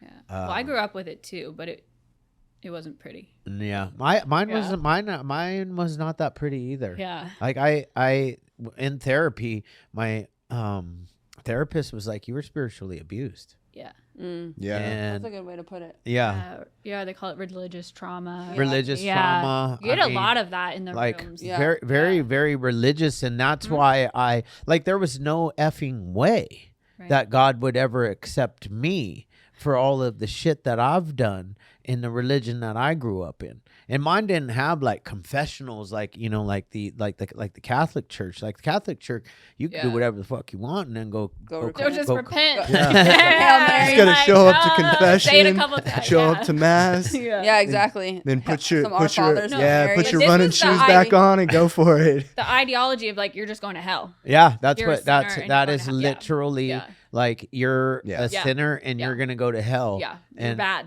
You're bad, basically. and I was like, Yeah. fuck it, if I'm going to hell, then I'm No, going my way. Guns a-blazing. Yeah. Yeah. Well, it's crazy. I mean, I don't want to dig too much into like the higher power and God thing, but Yeah. understanding that like we have been taught wrong for a long time, right? And like you guys know, I'm like a Jesus guy, so Yeah. I am too. So, like, speak on it. Well, Jesus what is did the what did original he punk what did he rocker. say? Right. Like what did he say? He was like you guys are doing, basically in a nutshell, you guys are doing this all wrong. You can't follow 467 or 87 like laws and get into heaven. That is not the way it's done, right? And I think like man understands this whole thing, and man's ways come into play, and over the years we get taught the wrong way. Yeah. We get taught, we understand God not as God really is, right? And then we have gotten the opportunity to have that awakening and understand like, oh wait, Jesus kept it pretty simple. So yeah, and You know? one thing that I recently got from Natalie, and we both call ourselves this, we call ourselves followers of Christ versus Christians. That one. Yeah. Because I said that religion at, like that. I said that at work the other day, and a kid was like, hold on, like you're not Christian? You're religious. A lot of religious. He comes goes, up a lot. you're not Christian? I was like, I wouldn't say that most Christians that I know would think of me as a Christian. Right. I said, but I do believe in Jesus Christ and I follow him. Yeah. That's what I mean, I was raised Catholic, and then I Me too. messed around, you know, obviously going to Christian church. I mean, I go to both churches still to this day. I mean, I did the whole first communion. I had a quinceañera for Pete's sake, but You're a hella Catholic. Oh, yeah. That's right. I was Mexican too. and She's Italian. Latina. I was an altar Yeah. boy. Oh, okay. Yeah. Okay. Yeah. My parents still go to mass. Like when they came out here, we went to mass. But I have a hard time with the church because I mean, even us together, I've only been out here for 2 years. We got turned away from a Christian church because of me. Yeah. So how does that make Really? sense? Really? I'm like, Yeah. you don't even know the Bible then. Yeah, Because right? Jesus kicked it with us. Yeah, he was. He hanging out wanted to with- bring He was us hanging into out with us. He wanted to heal us. Yeah. It says it in the Bible. It's like a doctor Downtrodden. doesn't go to heal sick people. It's like, what are we doing? Yeah. You know? Yeah. And then it makes me think like, oh, then like this is exactly what's wrong with religion. You don't even know the word. If you're like turning individuals away. Yeah. That's like, crazy. wow. Like he called Matthew, right? Yes. Matthew was hated by his people. Yeah. He's a tax collector. He was Collector. he was chilling too, right? He was making tons of money. Yeah. Nice, like, Totally. yeah, he didn't have a worry, right? Yeah. He just didn't have a relationship with his parents and his people hated him. But he was like, so I guess that is a worry, but he's like, Sure. follow me. He didn't have to, No. but he knew the truth. He Right. saw the truth, right? Like that was, you know, like to me, that's like proof right there. All of these people like Mary, Yeah, I mean, you know, like nobody wanted to like touch her. Yeah. And Look at Joseph. because it's Right? love. You know, It's not like, judgment. It's not Totally. he was Well, that's what so that's what And look at Jesus Job. is. Jesus look is all at love. Job. right. Dude, he got put through the ringer. And I heard someone explain this to me about Job. It wasn't his enduring and his faith that brought everything back tenfold. It was when he asked God to forgive the people. Totally. Like it was when Even his own wife told him, you should be cursing God. God. And God Like- was like, oh, now you and he's know. literally saying like that he would never. He stayed strong in his faith and his belief. Yeah. Yeah. When Wild. everyone was telling, right? And it wasn't because he endured it and like because of his faith. It was because he said, God, will you forgive them? Yeah. Like, that's huge. Right. It's amazing. I know. It's like it teaches us. It like, does because it's easy. I mean, Because I don't want to do that. me neither. I don't want to. No. But that's what the Let me the keep my program- resentment. Yeah, exactly. Let me keep this resentment. Yeah, Let me just be vengeful one. as Please, fuck. just one. Yeah. But that's why exactly. the program opened the door, because it said a God of my own Yes. understanding, not a God that you grew up in Lutheran school Who's punishing and Yeah. all who- these things. Yeah. Who you're scared religious of. trauma. Yeah. Was, Who you're scared of. Yeah. yeah. Yeah, who no, I you're- was fear. I was Yeah, scared. fear. Yeah, I was scared. Yeah. I mean, now I have a very healthy fear of Yeah, but you know I what fear I mean? God But it's in not, a healthy manner in a- because I want to serve and I want to do Right. as best as I possibly can to make him proud. Not this like, oh my God, I'm scared because It's abusive. yeah, he's gonna like punish me and send me to hell. Right. I'm like, damn, sorry. Like I know that I could come to him with my shortcomings and like he already knows because he knows my heart. So it's like that's what's so beautiful about the whole reason he came. He already And knows it's because he like- knows my And heart. then like, yeah, Right? we could talk about this for a really long Yeah. time, I think. It's beautiful when And he he finds it. does. He does. Yeah. He does. Like, And it's you comforting. you have a completely and unique relationship with Yes. the God of your understanding that I will never fathom. Yes. Because you have a completely different mind and heart and soul. And like he created you unique, right? Yeah. But like we get to share this. I love that. We get to share about it together. You know, I get to tell you my experience, you get to tell me yours, and we get to like high five and talk about each other's beards and dyeing Yes. in different colors. And like, and guess- that's 12-step program. Yeah. For And guess what we're not doing? What? Arguing over Beard dye? No, you're arguing over what we believe Oh, right. that it Right. says Right. in the Yeah. Bible, Right. Yes. and Yeah. these man-made interpretations of. This is the don't, right way. Don't This get me wrong. I still love going to church, like to non-denominational church. Yeah. Me too. And hear the message and Yeah. Totally. and I take from that message whatever suits me. See, that's also something that I've been able to learn, that I don't have to believe everything that the preacher says, because Yes. it's also his, but there's so much goodness that he Yes. says that I could go home with. It's like, and I learned that from the 12-step program. Go in there and look for the similarities and not the differences. Yeah. Take what works, leave the rest. Yeah. Yeah. Like 100%. I love that. I could walk into the rooms of Narcotics Anonymous with a negative attitude and be like, I can't get anything out of this. Mm-hmm. But that guy, he didn't shoot dope like I shot dope. What the hell was he talking about? Mm-hmm. Like, his rock bottom was, mom and dad said they weren't going to pay his apartment. Like, you know what I mean? But Right. everybody's story is different. But what we do find in these rooms is that everybody hurt the same. Yeah. Right. We all felt the same amount of pain. And I mean, I think that's just humans in general. Like we could go out of the rooms and we could go to the rest of the world, and like everybody actually knows, if we could all get to the heart level. Mm-hmm. Some people stay so intellectual that they can't get to the heart level and Yes. remember what it feels like, or they're so resentful with the life and the world and everything that's happened to them that they can't get down to the heart. Mm-hmm. Because if you can get down to the heart, we can all get along. 100%. And that's like one I of the love things that, that man. reminded me when I you were love saying that.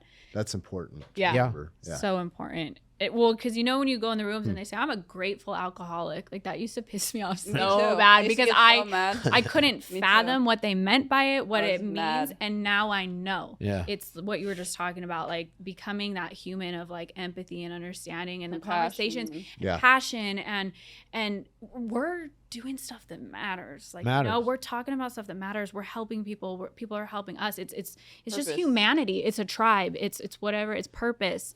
And without that, maybe I would have still been an artist. Maybe I'd be dead. I don't really know. wouldn't be But I living. wouldn't be living the way and with the heart that I'm living. And I actually am pretty stoked on who I'm becoming. And had I not had the struggle first, wouldn't have No the way. humility and who I am today. So now I finally get it. Like, fuck, I'm grateful for all this. Like, Super it's crazy. grateful, right? Yeah. And Yeah. I want to touch on the fact that we all have truly just one primary purpose, right?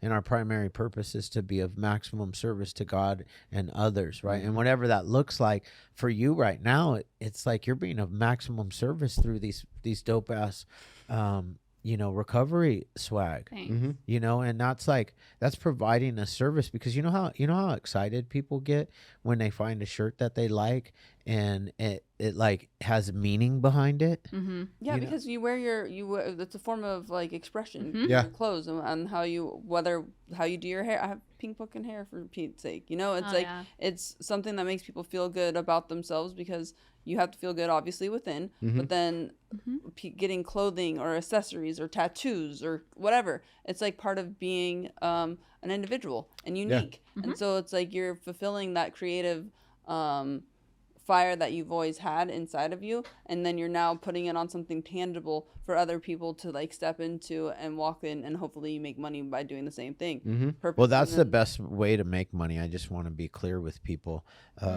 Living your purpose and making money doing what you're supposed to be doing, because never do I wake up in the morning. Since you've been here, have you ever woke up and been like, oh, I don't want to go in there today?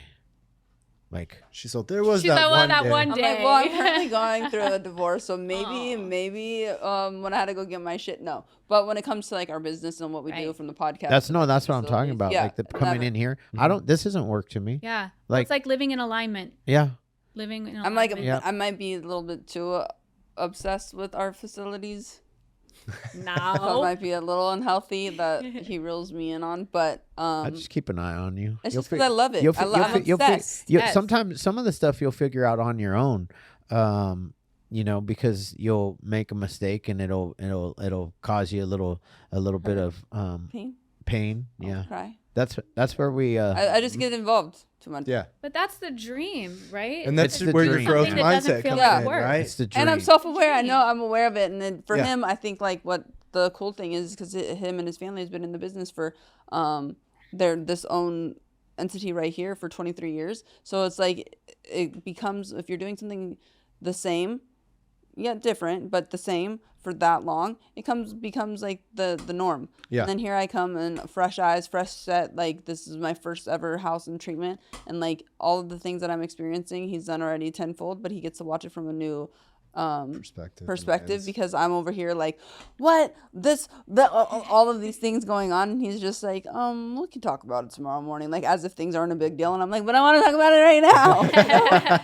And it, like as he's going to bed, it's like those types of things that spark new, I would assume, in him, like not more passion, but like sometimes you need your flame like relit a little bit. Well, yeah, it's giving me because now I feel like too on top of And to that, teach like me too, mentor. you know, I get to mentor, That's and cool. there's something to say with that because this I have been doing it a long time. I mean, I don't. To me, this is like it's second nature. I can, something crazy could go on, and I already know what the solution is. I don't always give the solution because that's not necessarily my job anymore to give the solution to drama that's happening. I like other people to experience it themselves. You get to sit back and watch And other I people watch, put out and fires. I or do. Yeah. or have like mini meltdowns. Yeah. How am I gonna do this? It's funny working in treatment for as long as I've been in it now, because like I started at the bottom and I'm working my way up, and now when like something pops off and I'm just like, and people are like, what do we do? And I'm like, oh, you just do this. And they're like, how are you calm? First off, don't panic. That's number one, because that's the number one thing, right? Don't panic. You know, there's probably not anything that I haven't experienced. Like, you know, I've thankfully I've only experienced death twice within one of our facilities over a 23 year period. But you know, the other like 3 weeks ago, a client, a driver, a BHT, set their keys down for a second, turned around. The client grabbed the keys, ran out, and stole the van. I've been waiting for that to Wild. happen. I know, I seriously, right? You're like, I'm not going to bound to say that happen. I've left keys out just to see. No, No, I'm kidding. No, but I've been waiting for someone to like pull something like that, and I haven't seen it yet. Oh yeah, see, How'd it turn out? Not good. it turned out with him going to jail when he, you know. Thankfully, we got the van back undamaged.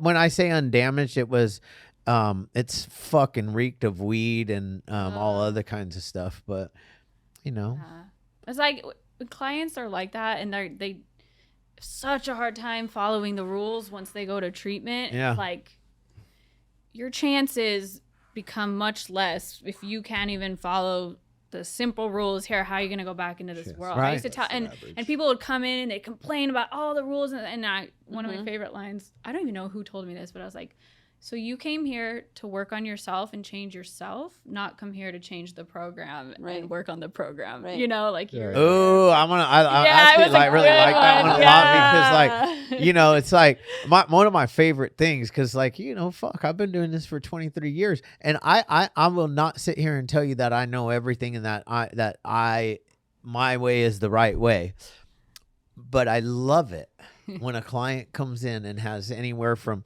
10 to even 60 days and they want to come meet with me to make the program better because they could fix it. Yeah, I get that. I've gotten that a lot this past week. And I'm like, okay, you guys are here for your own recovery. Yeah. There are reasons that these protocols and these rules are set in place. Yeah. So just know that they're not going to change. But I can attest to that because I was that client the first time I went, and I was just a douche, and I went out and I relapsed, and like, you know what I mean? So it's like everything I say, it's like from experience because I was there focused on the wrong things. Yeah. Well, you can, you know, You could be in the most beautiful facility in the world. You could be on the most beautiful vacation place in the world and find something wrong with it, right? The service wasn't good. Oh man, I worked at the Ritz-Carlton right here, 5-star, 5-diamond hotel.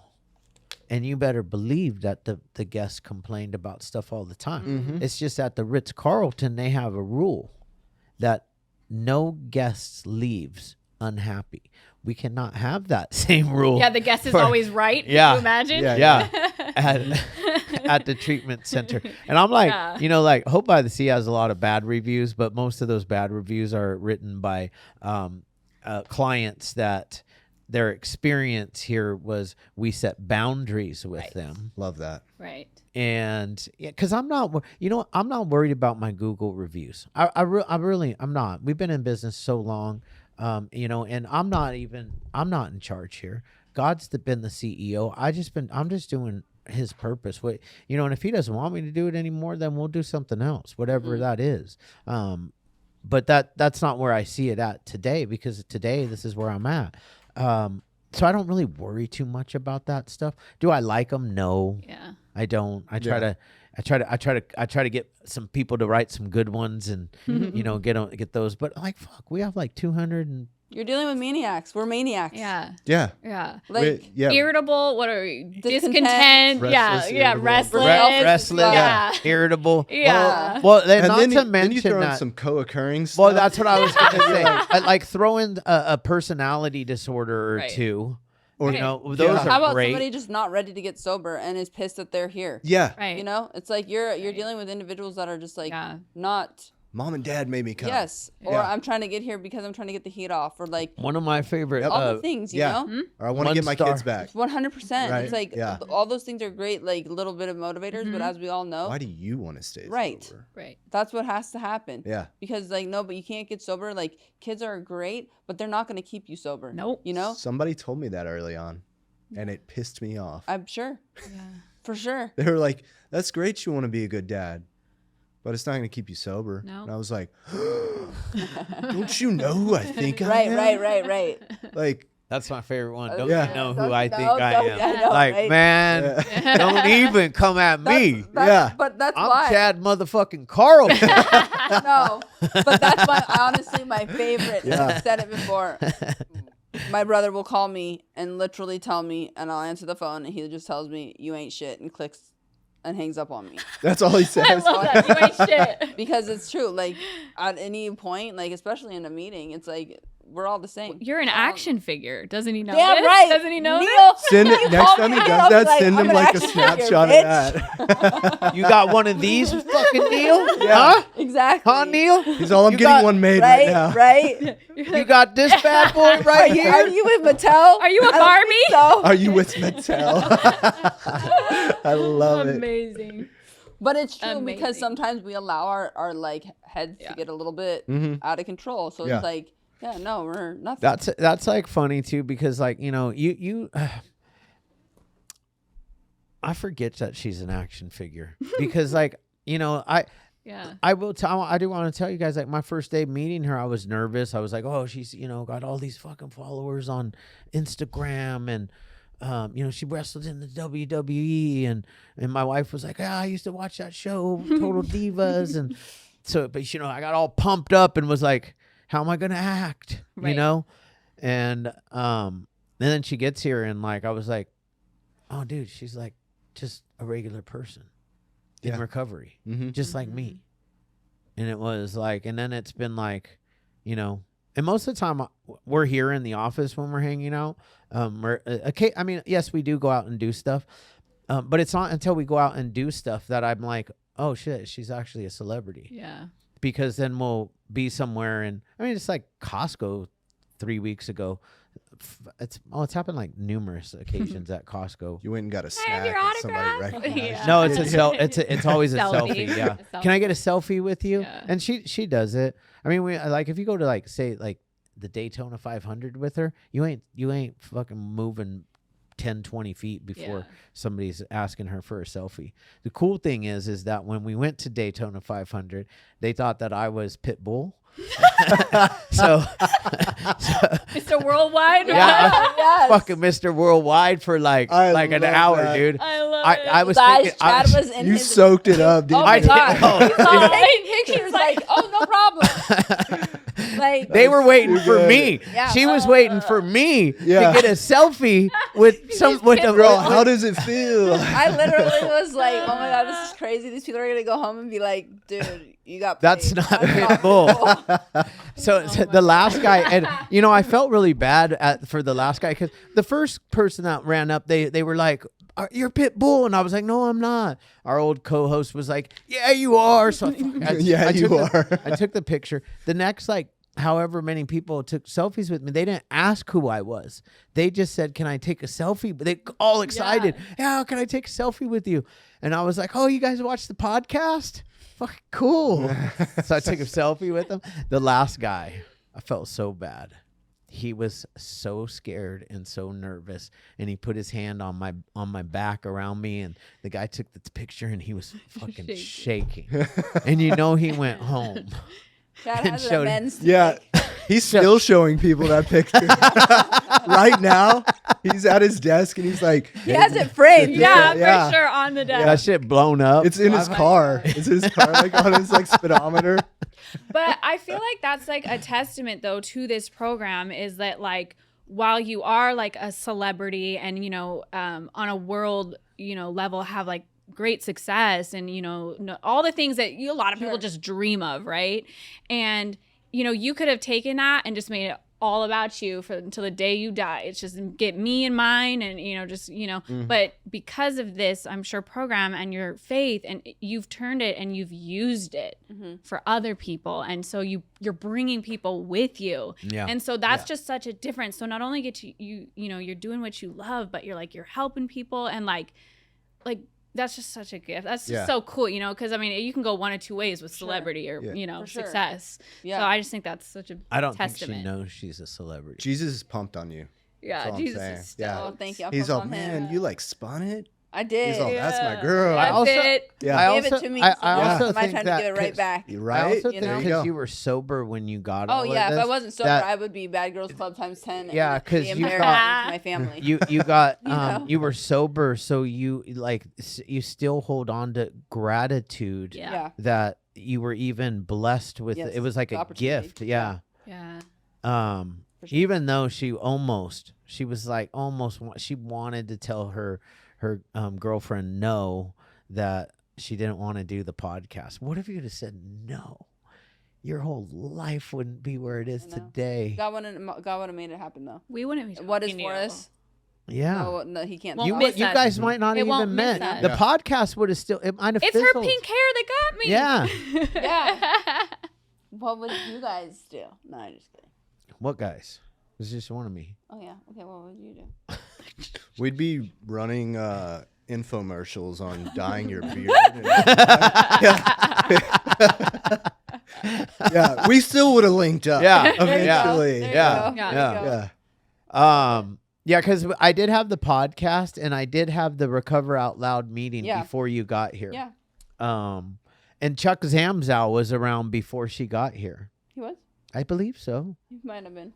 I know for sure Rachel I wanted one of I those know. so bad. I know. I And feel like, help. why I know. did you do that? Killing some cheese. So Like, We have to And say like- hi to him because he wanted me to say Chuck- hi. Chuck Chuck. Yeah. Zamzow. We were Hi, talking. Zamzow. You know what though? We forgot to say that this is another cool podcast that the Recover Out Loud little community has like come together. Yeah. Yeah. yeah. That's Yeah. what's cool too. Yeah, so it is kind of extra special for us to It's like a little when- family. It now. is. Yeah, because Yeah. it's becoming a club. It is Uh-huh. totally it's the club becoming now. it's becoming a family. Yeah. And Yeah. Did you see how many people showed up on? Yeah. Like what? 70 74? something? Yeah. It was almost 70. 80. 79 was the highest one that I saw. Yeah. Okay. But no, last week we got to 70. 79. Oh, we got to 79. Last week. Yeah. It Oh, was wow. big. Last week's was our big one. Mm-hmm. Not the biggest, Because remember, me and Rachel say we hit 82 one time. I feel Or like I've 81, never. I don't. You guys think I've got seen it. bombed at the end too. Right? Oh, my I didn't God. see it. She Shit, told me did about you it. I see didn't it? see Oh, it. I was fuck. driving, and I was And like, I'm like- I am so glad I didn't see that. You guys have to My understand. mom It made goes my on whole. those- I was You guys like- have to understand. Like, I'm watching. You're watching this up is- here. This is how I sit when on the Recover Out Loud. And all of a sudden, there's a guy on there. I mean, it turned into like just like solo porn is what it was. I'm like, get out. And I'm like that guy. I'm like that guy stroking his wiener. That's what I heard you say. I was like, I'm just driving, not looking down. Dude, I just so happened to be on. I don't even know, but I saw it Full on. full on. Yeah. You were like, wave your hands in the air. If you She just had to don't like care. describe it to me. Well, he and I was started like, I waving. didn't need to know all that. Lewis wants to go to lunch, huh, Lewis? all Lewis, right. Lewis, you Okay. missed out, bro. You miss out on all the good stuff because you leave. That's Wait, like we knew. I knew. I was like suspicious. Oh yeah, that's really. Yeah, I heard you both Yeah. say something, I was and like, I was no, it's not like, real. I was like, yeah. But we love you guys. Before we end, where can everybody get your clothing? We are on Instagram at the Undead Club, or they can look up Punk Rock Recovery, and the little link to our shop is in the bio. Perfect. Yeah. Yep. Yeah. The link is in the bio. Undead Club, just The like that. Undead Club. Trademarked. Nice. I think it's like It's on its way, but yeah. it's punk_rock. That's why just the _rock. Undead Club. Yeah. It's smart. easier. Yeah. Yeah. Amazing. The Undead Club, guys. Check That's it out. Right. Yes. Look at them. Look how good they look, guys. Yeah, look at us. Look at Yeah. them. So good. Amazing. Thank you Thank guys you so guys much. so much Thank for you. coming. Yeah, thank you guys for inviting us.